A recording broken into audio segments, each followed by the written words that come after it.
Before we start, I want to take a minute to talk about our friends at Bitwise. Bitwise has a lot to offer to people like us who live and breathe crypto every single day.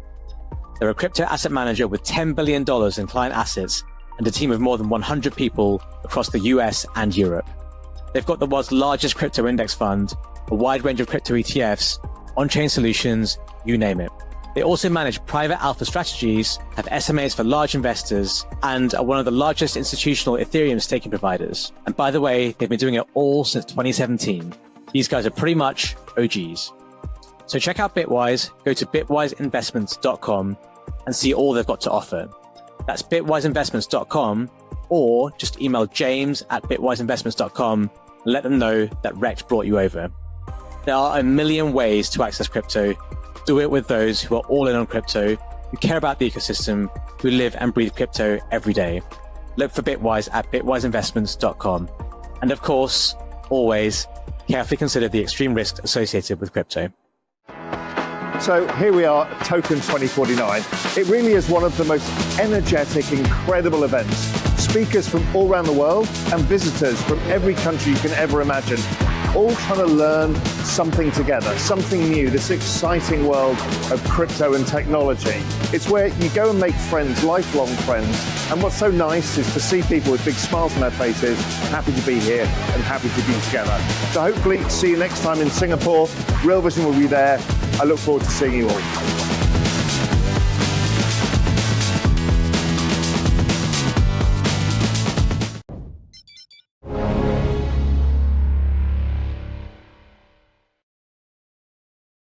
Hello, everyone. We're back for another episode of REKT Vision. As is tradition, we are close to all-time high on some of the major crypto assets, and Raoul has decided to show his face again, which is always nice to see. Makes me feel good inside when you book it in. I always know we're about to head to a new all-time high. How you doing, Raoul? I'm good. I'm just hanging around at gold just to take the glory. You are the Ruud van Nistelrooy of market pundits, it feels like. Exactly. Yeah, well, I think the main thing moving today is ETH. ETH is finally hitting 4K, which is, I don't think it's hit since December of last year. I think we've been calling it pretty well on this show, but it's generally been a pretty positive week across a range of different altcoin assets. Bitcoin dominance has kind of gone down a little bit, but it feels as though ETH has been capturing the main bit of attention. How are you feeling about everything here? I know, obviously, if we've been slightly lagging, I've noticed, versus like the M2. Yeah, I'm going to show that chart. Actually, Peter, I didn't warn you, but I was going to show this chart. So, but you know me by now. There's the M2 chart. This was out. I think Julian put this out a couple of days ago. And it's lagging a bit, but it has these leads and lags. We shouldn't expect it to completely follow squiggle for squiggle, because in which case it's just doing debasement and not network adoption. But it's this kind of period here where we should be turning up and seeing the acceleration point. You know, did we play catch up? Most likely. So it feels that, yes, there's been a slight lag. Is there any major structural issue there? No. Also, this is Bitcoin. And as we know, dominance is going down. So dominance changes this somewhat, because what we're going to see is the other assets doing it. Now, if I can show you, let me stop sharing this one, just show you the Bitcoin dominance chart as well, just for completeness. There's the Bitcoin dominance chart. It looks to us like it's forming a head and shoulders top pattern, which would break lower. That would be very typical of this stage in a bull market. And in which case, things like global M2, Bitcoin won't track as well, but the overall space will track it really well, and you'll see the acceleration of assets. So we've had ETH as the main beneficiary, which makes total sense. A, everybody was massively underweight, and B, suddenly the entire world is building on top of ETH rails, which is what I said would happen. Is like the financial industry is, you know, they'll choose Microsoft over Apple every time, because that's what they do. You don't get fired for building on ETH. So Robinhood, could they have chosen Solana to build on? Yeah, but they chose an ETH layer too. Kind of, because that's what, you know, as you and I know, go into any single investment bank or hedge fund on earth, it's all Microsoft. And it's all PC. I think also, weirdly, the L2 narrative is like slightly playing in their favor because it's seen as like, right, we can own a little bit of our own space here. And something that which I just, yeah, look, I think everyone, I think who's been in crypto has some sort of respect for ETH, or was originally in ETH, and it was really just an impatience trade. 2.5 years of underperformance, other altcoins catching up, particularly the monolithic chains like Solana, Sui. And it's interesting to see that when TradFi's come in, it's Microsoft Excel that they've come in and decided to use, and they've liked the L2 narrative because they can build their own version. Well, they can accrue value themselves and not just accrue it to the underlying chain, which is nice. So they feel like they can come in and like, right, we're going to put our own, we can do Robinhood chain. It's built on top of Arbitrum. So like clearly they're going to have some sort of benefit there, and I can see that happening with other institutions, which is, I guess, was just a misread that they would immediately go to the monolithic chains. But yeah, it is. I think we've called it actually okay on this show. We've been big ETH, not haters, but we thought it would underperform, and then when it moved, that first move, we kind of called that shift, and we've been holding on. Personally, it's getting a little bit frothy. It's getting a little bit consensus here again at 4K. It definitely feels like if you're in Solana, you're suddenly in the underdog trade, and that wasn't the case for 12, 18 months. It was just like, right, you've got to own Solana. Like ETH's the trade that's underperforming. And now I think what it positions some of these alt L1s for a very similar trade, in my view, early next year, where we kind of see an ETF come in. We probably see a bit more inflows into like a Solana ETF, or maybe even some of the other alt L1s, and then treasury companies pick up in the same way that they have for ETH. But when you have people like Tom Lee going on CNBC and saying $16,000 price target coming in for ETH, this is all the stuff that all the ETH maxis have been saying for like years, but everyone laughed at them. And for some reason, now it's catching up, and everyone's like, right, well, this is like revolutionary technology that no one has ever said these sort of price targets. It's like the best marketing rebrand I've ever seen for a chain. It's really remarkable to see. I know you were mainly in like the Solana and Sui. I know your ETH trade's mainly been via NFTs, which has become a very interesting trade now too, it feels like.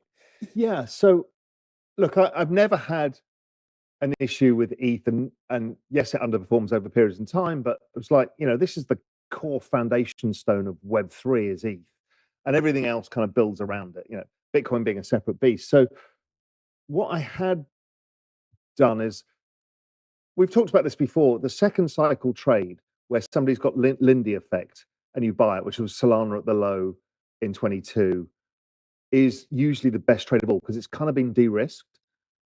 And then people have the light bulb moment, which they're having again with ETH, right? But ETH has gone through that Lindy effect in the past. This was happening to NFTs, and I talked about this for a while. Nobody understood what the fuck I was talking about. And I'm like, this stuff is survived the Lindy effects. There's a group of collectors who passionately care about Xcopy, Beeple, whoever it may be, Sam Spratt, all of this stuff. And that this stuff is likely over time, as the wealth in this space, I think it goes from $3 trillion to $100 trillion over the next 8 years. That'll be the largest accumulation of wealth in history. And wealth always flows upstream, and art is the top of the pile. Even if you go to an art collecting billionaire, they might have 5 houses. After that's hard to manage. But in those houses, they have 10 times the value of the house in art itself. Right. So it has always been a proven store of value. And so what we're seeing is, as ETH goes higher, the prices don't adjust down, which is what people thought happens. What actually happens is wealth creates demand for this stuff. So this stuff is ripping. And, I think the stuff that I started buying in 2024, early 2024, is up between 3 and 5x in ETH terms. And then ETH is up another, whatever X, depending where you bought the NFT. So they become this massive multiplier trade. And I'm going to show you a chart on this because I put it on X yesterday. Let's have a look. Yeah, because I think at the time it was seen as a pretty risky trade. I have to say, like the idea of going when you were started saying, look, ETH is you got to go the max risk bit of ETH, which is like the art NFTs, punks, these sort of collections. I think people were like, well, ETH may never even come back. So like going into that stuff seems even like more risky. Yeah, and But people were like now, NFTs because everyone got burnt in stupid shit NFTs last time. But right, really, there was signal in all of that. That was my point. Signal was there's some real stuff that's going to have staying power that didn't lose a lot of value. And the moment people started realizing, if I think about when I bought Giga Chad, the Beeple, I think I paid like 9 or 10 ETH for it. And now they're trading at 40 or 50. mm, And ETH has gone up 3x since then. I mean, Christ. I mean, that was a trade. But look, the chart I'm showing now is the chart of punks, which best represents the space in dollars. And now I've actually got a longer term version somewhere. Actually, I've got it here. In fact, I'm going to share that as well. I never knew that you could find CryptoPunk price on TradingView until today. And at GMI, we built a whole model around it. It was in RV Pro Macro as well. A whole model about how to value this stuff, how liquidity drives it, how it fits into the business cycle, the whole macro overlay. So here is this chart as you've never seen from anybody. This is the punks chart long term in dollars. I mean, you'd be buying that all day, right? In dollars, that must be in K, right? In thousands of dollars. Yeah. Yeah. So we're currently at $200,000 floor. I mean, everyone loves a log chart because you can get very, very frothy in terms of price. So, but yes, I do think that CryptoPunks, this is I mean, I am publicly on the timeline looking for a CryptoPunk right now. I'm looking to deploy into CryptoPunks because this is the first time in 2-3 months where it isn't just yourself and Benny talking about buying NFTs again. We've seen real money start to pour into these. We've seen millions of dollars sweeping hoodie CryptoPunks, like including treasury vehicles now. This is the main thing. I'm starting to see a lot of you don't know what's coming. You don't know what's about to come.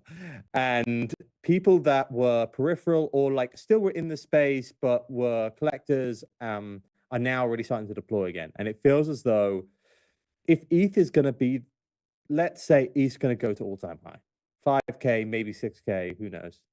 You can't really do the same things on ETH that you could do on Solana. There's not a real like trenching meme coin atmosphere because it's too expensive. But NFTs can be that thing. And as you said, NFTs, if anyone remembers 2021, they are Veblen goods. They attract the most wealthy people as they start to go higher. Suddenly, hoodie CryptoPunks at $700,000 seems like one of the coolest flexes in crypto again. And which just wasn't the case, when CryptoPunks floor was just a third of the price. Look at this chart that I'm sharing now. This is punks in ETH. Now, from last year, when was that? August 24, when we had that correction that started the banana zone. These things have outperformed 3 to 4x ETH. And ETH was down and ETH is 3x from there. So it has been the trade, really, of the cycle. It might have even outperformed SUI and stuff now. I'm not even sure. But, people were saying, well, do punks and Bitcoin trade 1-for-1? But punks are so scarce, really. And considering a bunch of these are locked up in DAOs and, Yuga have a bunch, Mickey Malka has a bunch, there's very few to be able to buy. And if you want them, it's available and good. You're going to pay up for it. Exactly. So I think punks will lead this, and then I think it will be most probably art collections over one-of-ones. I think you'll see X copy like editions and grifters and that sort of stuff move. And grifters look really undervalued, by the way, for 666 by the most iconic artist in the history of Web3, and they're like less than 20 ETH. They're cheap. I personally think we own some. to be clear, and I'm sure you probably own some too. But like, yeah, that was the other thing I was looking at as well as punks, because it was like the unique owners. The issue about punks sometimes is because there's a lot of very big owners, right? And when one of them starts to sell, it can be like, right, we're going to be here for 3 months of somebody trying to get out of like 100 punks. Grifters is not like that. It's a very I think even I saw the number distribution. yesterday. I think it's 78% of them are owned by different people. I think it's the Yeah, so broadest distribution of any. exactly. So you suddenly go there, like, well, if it's like that, then they can really run. So that was the other thing I was looking at. But and it's just interesting that I just feel that this is the time. I think people have kind of gotten a bit brain dead with what's been going on in Solana. And if you start to see some of these things get announced, a treasury company, maybe, Bitmine or one of the bigger ones decides to pivot and create another fund, or you see specific funds around just this, I think it will start to create a bit of FOMO and things will start to move. Yeah, and the people, people keep asking me how do I approach it? And that's actually a harder question. And obviously if you've got a lot of money, buy a punk. If you're somewhere in the middle, buy a grifter. And if you don't have that much, buy a dick butt. And then there's a whole bunch of others. There's as we've talked about, the REKT guy, the MFers. There's a bunch of these kind of larger collections before you start getting into the art stuff, which is a bit more difficult. But I think people just need some exposure to this, because if wealth gets recycled and ETH goes to all-time highs, this stuff is going to all outperform. Yeah, I see there's 3 drivers really. It's the treasury companies, it's the ETH beta play, sort of, right? Well, these are some of the best beta plays, and then I also see this kind of revival of the crypto IP play that kind of REKT and Pudgy have really benefited from, like having a consumer products business at the same time as this NFT brand. But you can see people looking at some of these older NFT brands and being like, right, like suddenly you can do quite a lot with the token, particularly in the US. Like suddenly it's maybe an attractive equity story. Like if you announce something like, hey, if Nike had announced they're going to buy Artifact today, and that was like, I reckon that Nike's stock price would have like soared, because right now the equity story around crypto is very strong. So suddenly if you're doing something with crypto, you can see a bump in your stock price. And I think you'll see some of those plays come back as well. So like you're seeing dead projects suddenly being like, well, Moonbirds has seen this recently. Moonbirds, there were 10 grand suddenly just on this sort of play. I think you're starting to see Artifact actually got rugged the other day, and it's rallying because people are expecting it to get bought out. And then they do this sort of rebrand into a new token, into an IP play. And I think NFTs suddenly just have this coming back. I don't know if this is topics or not, though. For me, it's the art thing that I'm more focused on than anything.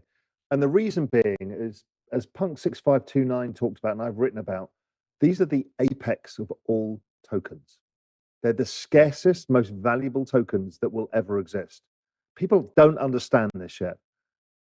This is Fifth Avenue, Central Park real estate. This is Mayfair. This is unbuyable stuff. In a world where these economies become vibrant, this is apex tokens, block space, the apex of all. Yeah, I would agree with that. That totally. I think they are more risky in that, like, you need everything to kind of come together, but it feels like it's now doing that right now. If you could own some of those, if you could own punks, if you could own some of these additions, they suddenly seem like very good trades. The issue always is, because of the illiquidity works on the way up, and it also works on the way down. Like if any of those bricks that have come together falls apart, suddenly it's like, oh, we can't get out of these. Yeah, I don't. You have to have more of a long-term mindset around it. I don't like these as a trading vehicle. You can trade some of this stuff. It's liquid enough, these larger collections, to just about do stuff. But really, this is just by acquiring and holding the most scarce block space of all. That's the game. And it's not, for the next 6 months or, 12 months. That game, I think, is too hard. Because, good luck, as you say, trying to get rid of, 5 one-of-ones by X copy in a bear market. I mean, there's no way, because nobody's got the money to pay for it. Yeah, suddenly everyone they don't look so good. The art goes down with the price. What's your view on the rest of the market here? Because I think we've spent a little bit of time here being like ETH is maybe still the trade. Like if it breaks the all-time high, I think that really picks up. And I think NFTs coming back also makes ETH again looks like a bit more like a currency that you're paying for things with, and that was nowhere for the last 2 years. What do you think about people who are kind of not stuck, but like have been in these alt L1s or altcoins that have not bypassed this rally, but like haven't really participated in the same way? Do you think the time is going to come? Do you think it's just a timing thing that we go down the risk spectrum and Bitcoin dominance breaks down from here? Yeah, I do. I've said this for a long time. I mean, as you know, my main bet has been SUI for a while, and before that was Solana. Those rotations have done well. SUI still generally outperforming Solana over a longer term basis. I think the next phase of Bitcoin dominance, we're seeing the ETH rotation trade. That's good. The catch up is happening. Okay, once it gets into kind of mid value versus Bitcoin again, then I think we'll see the rest of the space utterly ignite. And as we know, once you throw in a lot of liquidity into lower free float things, they go up more. And that's how it always plays out. And that's where we are in the cycle. Now, one of the things on the macro side that we look at is the influence of the business cycle on that particular trade. And it's the same trade you and I have grown up with in markets is earnings have to go up for people to go further out the risk curve. So when the ISM picks up properly, the business cycle picks up, corporates and people earn more. And what we find is, you know, in the bond market, it goes out to junk, then out to emerging market junk, and then out to private credit. We see small caps outperforming big caps in equity markets. We see all of this, and it's the same with the altcoins. The issue is everybody thinks their altcoin should go up. That's the issue. Is it's like everyone's like, well, mine hasn't gone up, so therefore this is all wrong. It's like you need to have the right altcoins, and I think people mid-curve it. They get so involved in the value benefits of their particular token when really there's one simple thing is go onto CoinGecko or CoinMarketCap and look at crypto. And we've talked about this. It's like, I'm sorry, but people are going to buy XRP and Doge and Cardano, whether you like it or not, because they're cheap.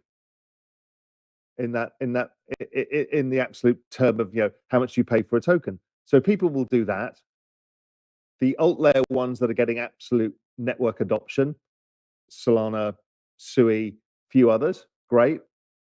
And then somewhere in the middle, we'll see what happens. But I think the middle part is the harder play.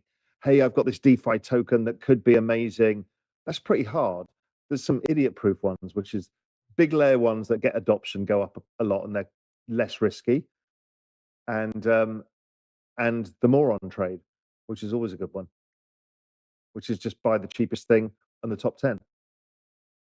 The moron trade. I like that. Well, look at this. In fact, I'm going to show you the moron trade now. And I'm not saying that these are moronic and people are moronic for owning them. I'm talking about when retail come in, what do they look at? Hold on. What do I get? Okay, I'm just going to share this. Okay, so you're new to crypto. Welcome to crypto. Oh my God, Bitcoin, I can't buy that. It's $116,000. I can barely afford lunch. Ethereum, well, that's pretty expensive. Oh, but XRP, I've heard about that. I saw some videos on YouTube. It's $3. BNB, well, I don't really know what that one is. Solana, $175. Oh, but Doge, Elon likes Doge. It's 22 cents. And Cardano, I've seen tons of videos. It's 78 cents. You can see what happens because we've all done it too. So that's my general thesis, that the anchoring bias of price is a real thing. And look at the top 10 because you think you've de-risked it.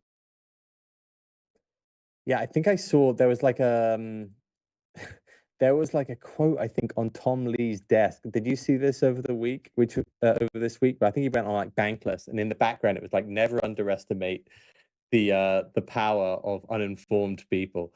And it was something like it just points to the idea that, like, yeah, when if retail really comes in here, you know, all bets are off. You can just, like, things are just starting to go crazy. And it feels like that broadly in macro again suddenly, right? Like you've seen you see meme stocks have like a bit of a comeback. Obviously stocks are all close to all-time high, but it's starting to feel like 2021 a bit again.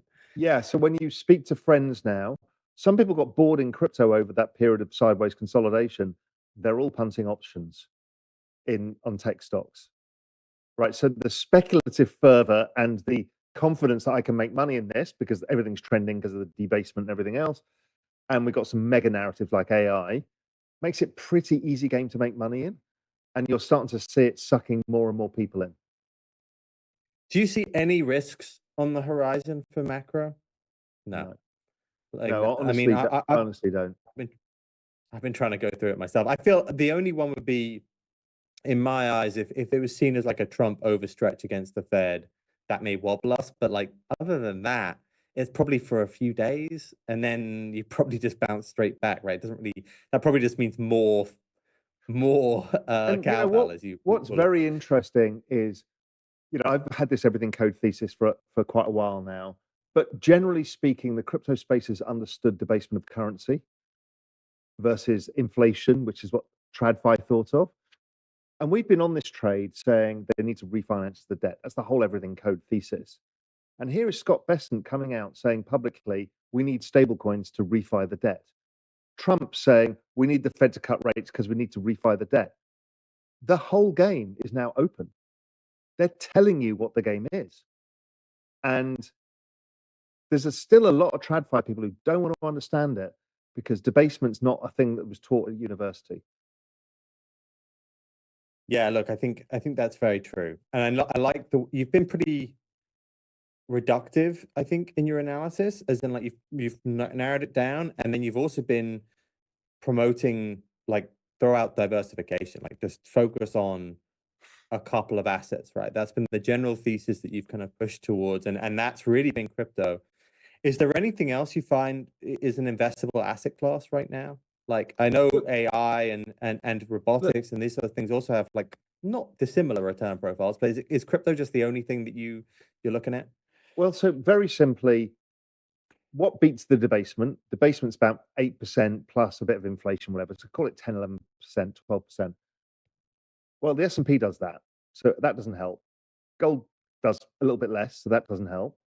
So you've only got actually two assets in the world that outperform the debasement of currency. One is technology stocks and one is crypto. When you divide the NASDAQ by Bitcoin, it's down 99.997%. So it's like, okay.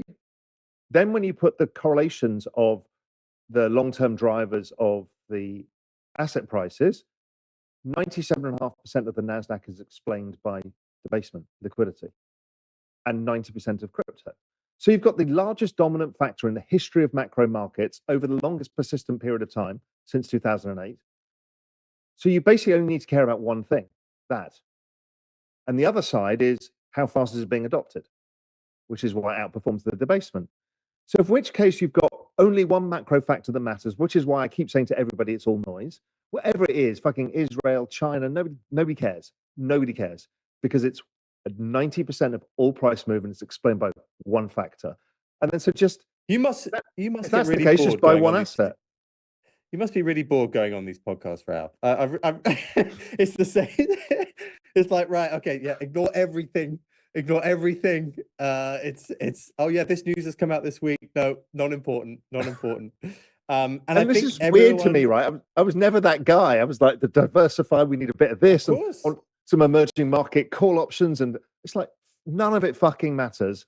If it's crypto, then all you need to do is look at what is the strongest performing chart, let's say on a weekly basis, and that happens to be SUI. So I just own that.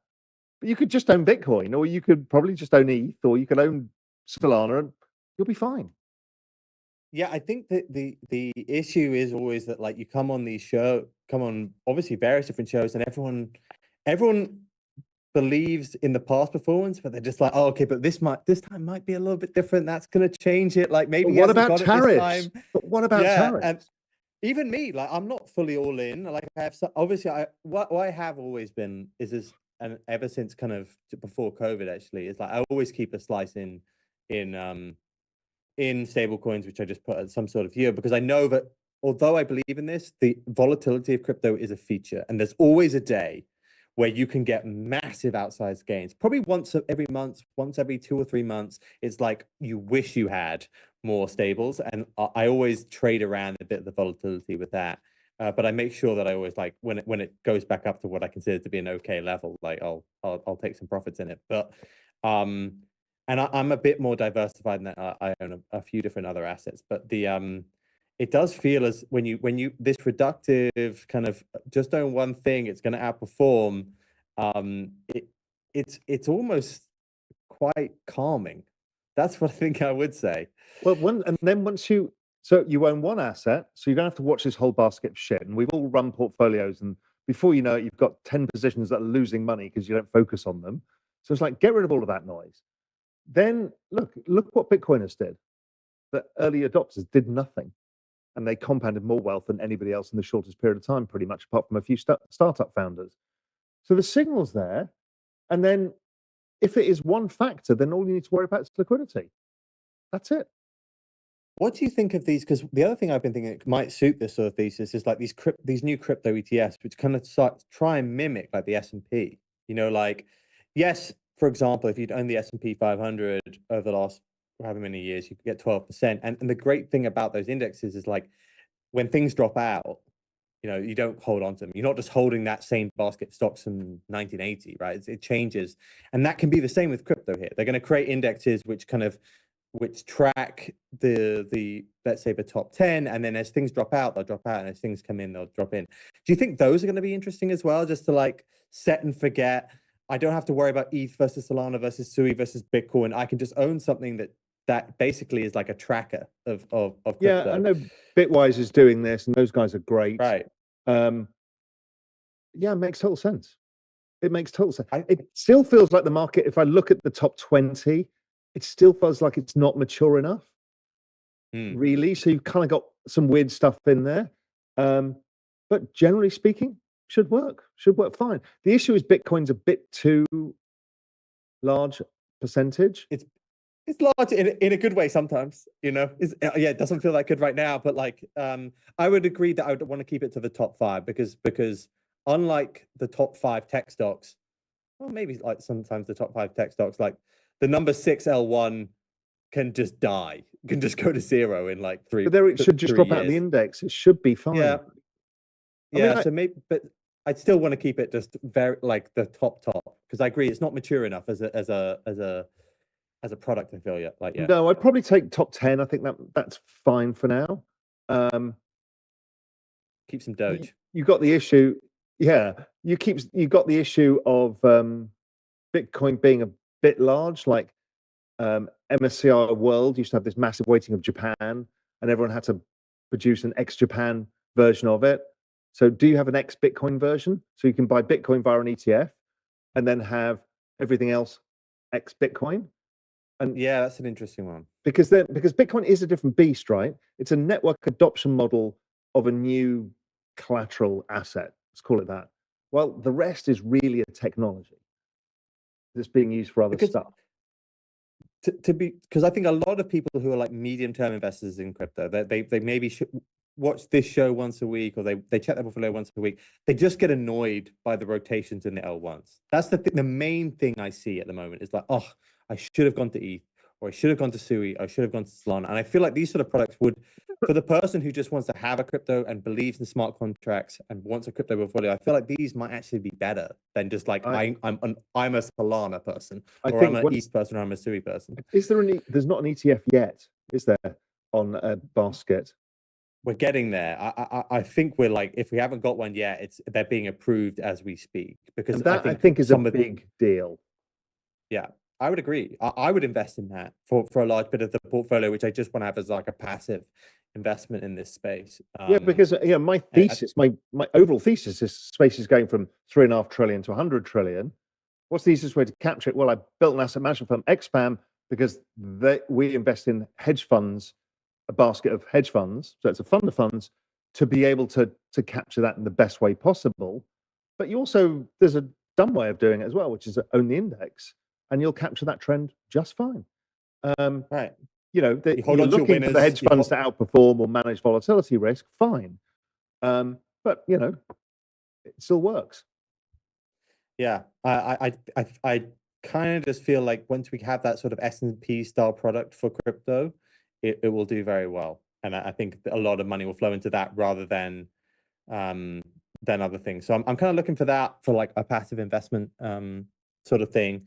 But yeah, just going back to the other point, it feels like crypto is just going to be the thing now. Like you're not really getting drawn into other AI narratives. I know you're very big in AI as more of like a macro play, but you're not right now. You don't feel like you want to shift the portfolio No, I towards mean, that in a I've had significant some way. trades in, you know, Robinhood, Tesla, Rocket Lab, a few things here and there because it's intellectually interesting. They've gone up they go up a lot, so you can make some really good money out of some of those tech plays.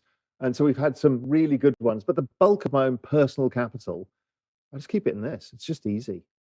I know that's So weird to say maybe it's easy, the most volatile asset it's class I've ever invested, and it's like, well, I don't need to do anything. I just need to hold it. So maybe let's help the viewers a little bit. I don't know if I can share my screen, but it's I guess people probably have only started to look again at crypto at NFTs. I don't know if I can share my screen, but other than I mean, I'm looking now. CryptoPunk's 210K floor. Grifter's 75K floor or 70K floor. What other things? I guess Moonbirds are now 10K. So, REKT Guy. yeah, let me There's just pull up that crypto dick NFT floor butts price. because there's a mix. Like people don't just have like 100, 200K to get in, and I feel like No, that's right. So, you can still get if you're burned. looking at the cheaper end of the market, if you're looking for the cheaper end of the art market, just to get started, but it's not cheap, but mid-range is chromey squiggles, right? That Right. OG space. If you're looking at PFP collections, which are not my most favorite unless they're super kind of culturally relevant, obviously you've got crypto dick butts, you've got REKT Guy, you've got MFers, you've got me bits. Those are all kind of culturally relevant that have big fan bases and broad ownership. I don't know if I can you can see this now. I mean, but REKT yeah, Guys like are a 1 ETH floor right now. It's not expensive. records are at 1 ETH. Obviously, that's interesting. But like, there will be some here, and I think what's interesting is you're starting to see some of these like these NFT collections that people think are going to get bought back out again. But I do think that stick to editions of the top artists. That's always a good way to Yeah, look I at mean, stuff. the X-Copy's got this great hierarchy of stuff. So you can start with Max Payne and Friends, which is cheap, or you can go up to a 1 of 1. There's tons in the middle as well that are Yeah, trading a lot. Me-bits, obviously. Sergito, we gotta give him a shout out for That's right. now running that. I think they've got a good chance. But the interesting thing about this, they are rallying and they're holding their gains. So And if you've been in meme coins for the last 2 years, like things rally and then they just drop 70%. NFTs because when this they is go where like the this, illiquidity works for you because they get locked up yeah. and they don't trade again, so they don't get puked. The other one interesting I've talked about before is I think something that's really underpriced, potentially, but riskier is Bored Ape at 12 ETH. Yeah. So this is the interesting one because what I just said is this, this whole equity play could come back. And I do think that Bored Ape suddenly become an interesting trade again, if that was to be the case. Like if a gaming firm looked at them and been like, hey, this could be good for our stock price if we bought this out or took this brand. Adam Weitzman, who's a very big collector, I'm sure you know him, Yeah. came out and bought 5,000 of the other deeds the other day, which is their gaming play, but there's just a bit more positive sentiment around NFTs, and I'd be surprised if they don't take part in this a bit more. At 50K, they've also got a coin as well, obviously, which allows for this more, this like more dynamic. Yeah, I Things mean, that they you can do pioneered this potentially with whole the NFT. IP play thing of, integrating gaming merch, allowing networks to build stuff on top of it, then have their own coin. Now, it's not all worked out perfectly, but let's see. That's one for me. I mean, they're not cheap, but considering what outrageous price I paid for mine in the peak of the bull market, they can go further. I've always got a soft spot for Bored Apes, as you probably know. They've obviously the collection that we kind of made our name on. But yeah, there's other, you can do mutants and you can do Bored Apes. So I think there's, I would agree with you. People, I'm just going to share this one, just so people know where to start. There's an easy website called NFTfloorprice.com, I think it is. Is it NFT? Yeah, this is a good pricefloor.com. Really easy. You can click on punks. It'll give you the chart of punks in dollars or in crypto. And you can start just looking through at the prices, the volumes traded, how much suppliers. That's just a really simple way to have a look through this collection. So there's me bits. You know, how's our friend Sergio been doing? Well, let's check it out the last 3 months since he's been involved. Now needs to load. Let's see if he's actively adding value or destroying value. You never know with Sergio. Incredible time actually to have bought, like him and Spencer both bought these back from Yuga So Labs, look, here's the Sergio effect. It went from half an ETH to basically an ETH. In spite of him. In spite of having a mad Mexican running the thing. It does feel as though that was the trade. Like I've said, like it was a good time to buy IP, and I think it's really ironic actually that so many of these changed hands at that time. Like if Yuga kind of kept hold of them, suddenly I think they probably could have sold them for a bit more at this exact stage. But Mickey bought punks for like 20 something, 24, 22 million. What, for the most legendary IP in the entire space? He paid nothing for it. I think they also liked it because he's putting it into a foundation that's not going to fuck with it, versus selling it to Microsoft. These transactions went through at the actual lows, it feels like. And I mean, Yuga Labs, I think the issue is, and because obviously Yuga Labs stayed open, some of these other ones have actually fully shut down. You know, like you've seen a few collections over the last couple of months just kind of be like, right, we can't continue. And Yuga Labs, I think, decided they need to divest, and they did it maybe because they had to at that time. But yeah, these could be very interesting plays, very, very interesting plays. I think MeBits is a good one. Yeah, let me go to, so if you can share the screen. So here's the long-term chart of MeBits.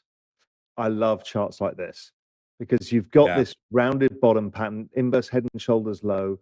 You've seen that it can actively trade big volume at 4 and 5 ETH, and it's currently at 0.86. We've got change of ownership. We've got a new story.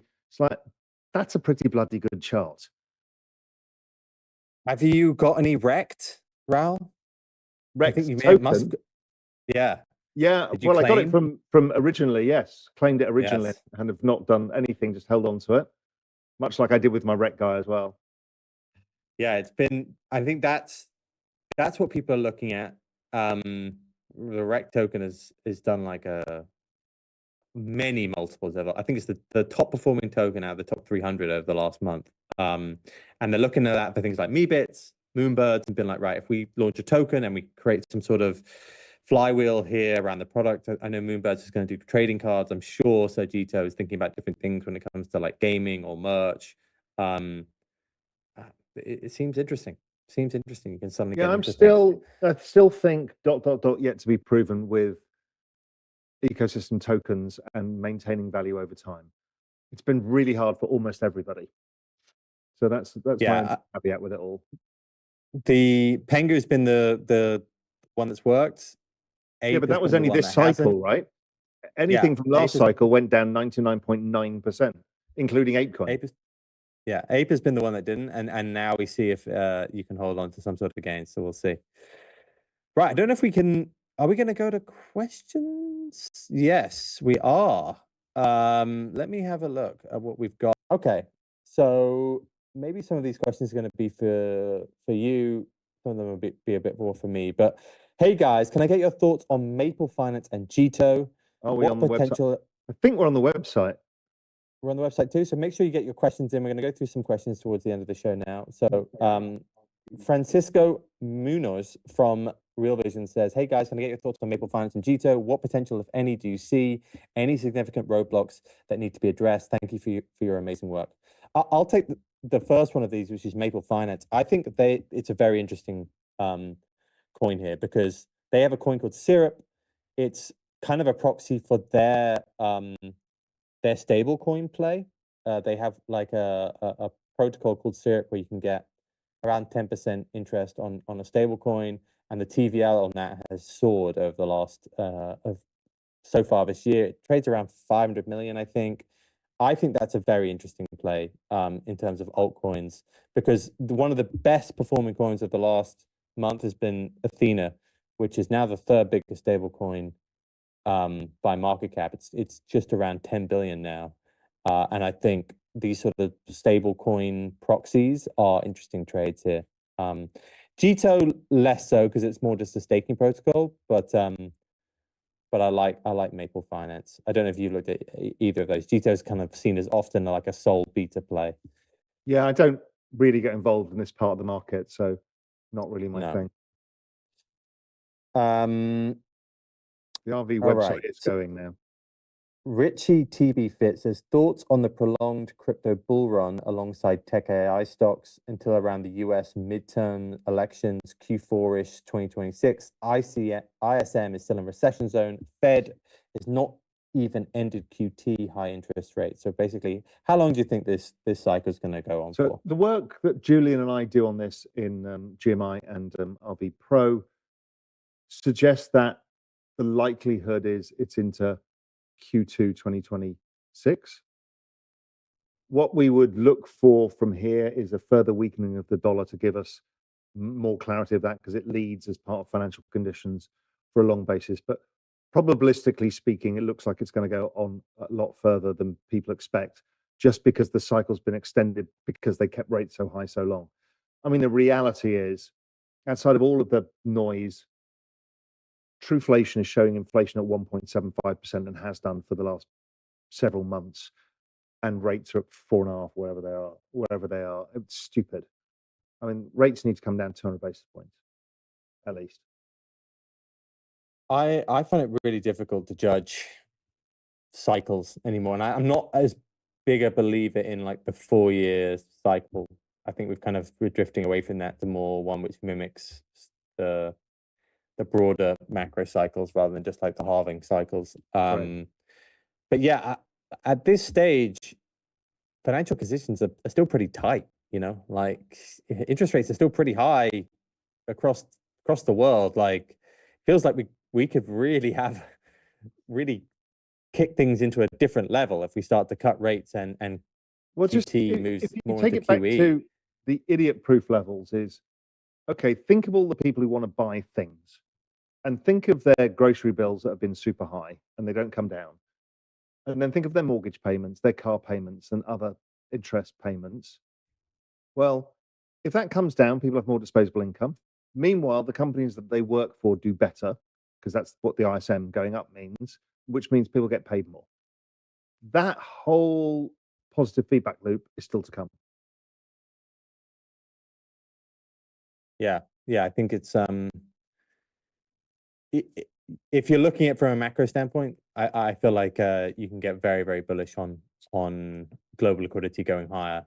There's no other route here. Like you said, the debt needs to be refinanced. We're at 4 to 5% interest rates across many different developed economies. It feels like we can run for a while. At different points in the cycle, you've both had opposing viewpoints of SUI. Can you both discuss your ideas about adoption and valuation of SUI, and how do they differ? I'll maybe go first here. I've been less bullish on SUI just because I thought it was too early in its adoption curve this cycle. Like, when I look at it in terms of valuation versus Solana, which just seemed a behemoth when it comes to adoption, you know, like crazy amounts of number of transactions, crazy amounts of users. Obviously, there's a lot of bot activity on Solana, so it's always a little bit difficult to work out. But the throughput and also the general degen activity just seems so high that for me, always SUI trending around a third of the valuation of Solana. I just preferred Solana as the adoption play because I still feel like it's tough to look at any other chain, monolithic chain, and be like, well, Solana is just a beast when it comes to this. That being said, like I think Sui's got interesting tech. I just feel as though maybe it's a couple of years before it kind of reaches that sort of level. But I've been proved wrong. And Sui has generally outperformed Solana, at least over the last 12 months. Yeah, I mean, my general view is early stage adoption that is getting real adoption. And we're seeing the numbers of the TVL and the stablecoin use and all of the stuff going on in Sui. In a lower free float token, goes up more. It's as simple as that. And it goes down more in a bear market. And then you need to see how many of the developers and the projects stick around and how many of the people who own the token stick around. And that's what ETH went through in 2020. The 2019 bear market, that was ETH's test. Solana got tested in the 2022 downside. Sui will get tested next time around, probably. But I think it's so important to know, actually. and then all I do is I make it idiot proof, because we all build our narratives in our head. I just look at one chart versus the other, and one versus the other. And so, look, I mean, here's the simple way that the idiot Raoul looks at things: is I just pull up this, my trading view. Let's find the Sui. That's the Sui Sol chart. Mm. It's like, okay, what do you want to own here? Yeah, I know what I want to looks own. like it's going higher. It's written all over that chart. And it's been written over that chart ever since it broke this downtrend, which was where we started making the big allocation change to this. And it's worked beautifully ever since. How has Sui ETH done? Has Sui, that been a bit more fair? I'd I'd be interested to know, because obviously it probably was outperforming it for a while. Look, I think what you said there is really important, which is that it's a lower. Obviously, there are unlocks for Sui. You can't kind of get away from that. There's a decent amount of them, and that was the same for Solana. And Solana had this crazy all-time high price on that first cycle, right? It went all the way up to 200, just over 200, right? And then it went all the way down to 7, and it was all about the unlocks coming, and that's a worry. And I don't think Sui's, obviously we're not going to have the sort of FTX style cataclysm come for Sui, but you have to time these coins a little bit better.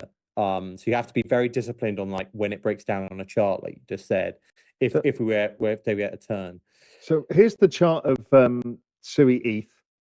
That's so obviously chart. It massively outperformed. It's Yeah. It's now correcting.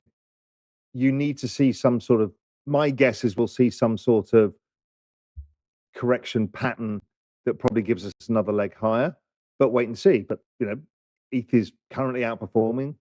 I have no reason to believe, this is on the weekly chart, that it stops yet. But I've owned a bunch of ETH via NFTs, and I will be looking at where this finds a base. Does this morph into a different chart pattern, or do we just kind of perform in line for a bit? Don't know.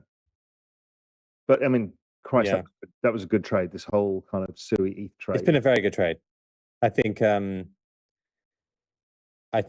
ETH bit of the trade, still being in it, was a kind of a crazy trade when it started to turn, and now it's feeling like it's a bit more consensus. I think ETH's got a bit more to run. I like trades when they feel non-consensus and are just turning, and I feel like ETH is starting to be like really consensus, very when people are shouting about it on CNBC, it feels like you're the middle of the way through it being a consensus trade. So when it breaks to all-time high, I don't know if it'll still be the thing I want to own. But for now, I'm holding on. I think it can go to like 5 or 6K. Finally, we have here, if liquidity is the main driver, isn't the dollar at risk of bottoming? Do you have a strong view on the dollar here? It's been, obviously it broke down for a while, bounced back up, trying to find out where it's going to go. Do you have a strong view on the dollar here? Our general view, using our macro work, is the dollar probably still goes lower, that we've got another leg to go. And that's the leg that would confirm a pushing into, let's say, Q2 versus Q1 of 2026. Also, listen to what Scott Bessent, Trump, and everybody says. They basically want a weaker dollar. And so everybody in the world wants a weaker dollar because it helps the business cycle. It helps everybody. People need access to dollars. So I still think we've got another leg lower before dollar strength starts kicking in. Normally, when the economy is strong, the dollar is weaker. it's when things turn again that you tend to get the dollar strengthening. So no, I'm still biased towards weakness. Yeah, and obviously dollar weakness would be another tailwind for all of crypto continuing to push higher. So I never really have a strong view on the dollar. I just have a stronger view on crypto, but I do feel like it feels like if Trump wants lower interest rates, we're going to get them. And even if you feel like the US is maybe stronger from an economic standpoint versus some of these other places, that is a pretty tough thing to get in the way of if they're going to start lowering interest rates pretty aggressively over the next 18 months. All right. That was it again, Raoul. It was pretty quick. Always good fun. And well done for dialing in from Portugal. And no, not even from Portugal this time. From secret location in Poland. Yeah. I'm in Poland. I'm on for my second summer stag in Poland. But I'll never miss a show. I'll never miss a show. So I'm here. Watch out, Poland. Our producer is also from there, and he gave me a worrying look that I was here with 15 other people. But yes, I will hopefully see you next time we break through all-time highs. So you pick the date. Don't do this on purpose.